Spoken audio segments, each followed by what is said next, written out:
New mothers, new parents ఈ video మీకోసమే. కంపల్సరీగా చూడండి ఈ వీడియో. నేను నా ప్రెగ్నెన్సీలో డెలివరీ తర్వాత చేసిన మిస్టేక్స్ మీరు చేయకూడదని ఈ వీడియో చూస్తున్నాను. నా ఛానల్ని ఫాలో చేయండి, మీకు అన్నీ తెలుస్తాయి. హాయ్ హలో అందరికీ, నేను మీ వినీలా విన్సా. షార్ట్ ద్వారా అందరికీ తెలుసు, లాంగ్ వీడియోతో మీ ముందుకి ఫస్ట్ టైం వచ్చేసాను. అందరూ నన్ను సపోర్ట్ చేయండి. నేను ఈ ఛానల్ని ఎందుకు స్టార్ట్ చేశానంటే, నేను చేసిన మిస్టేక్స్ ఎవరు కూడా చేయకూడదని. ప్రెగ్నెన్సీ టైంలో అలాగే డెలివరీ అయిన తర్వాత బేబీ విషయంలో కూడా మనం తెలియకుండానే చాలా అంటే చాలా పొరపాట్లు చేస్తుంటాము.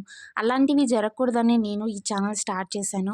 నేను చేసిన మిస్టేక్స్ మీరు చేయకూడదని నేను ప్రతి వీడియోలోనూ మీకు ఎక్స్ప్లెయిన్ చేసి తర్వాత బేబీ విషయంలో నేను చాలా అంటే చాలా సెర్చ్ చేశాను గూగుల్లో. కానీ గూగుల్లో చూసిన ప్రతి విషయం కూడా కరెక్ట్ కాదేమో అనిపిస్తుంది. అందుకే నా రియల్ లైఫ్ ఎక్స్పీరియన్స్ మీతో షేర్ చేస్తాను. గూగుల్లో చూసిన ప్రతి విషయాన్ని మనం నమ్మకూడదు కదా. అందుకే నా రియల్ లైఫ్ ఎక్స్పీరియన్స్ మీతో షేర్ చేసుకుంటే మీకు తెలుస్తుంది, మీరు ఆ పొరపాట్లు చేయరు. నా ఛానల్లో pregnancy videos, baby care videos, ఫీడింగ్కి టిప్స్, అలానే నా వ్లాగ్స్, నా రియల్ లైఫ్ ఎక్స్పీరియన్స్ అంతా మీతో షేర్ చేస్తాను. నాతో మీరు రండి. మీకున్న డౌట్స్ అన్ని కామెంట్ సెక్షన్లో మెసేజ్ చేయండి, నేను అన్నీ క్లారిఫై చేస్తాను. ప్రతి ఒక్కటి వీడియో చేస్తాను. నా ఛానల్ని సబ్స్క్రైబ్ చేసుకుని ఫాలో చేయండి.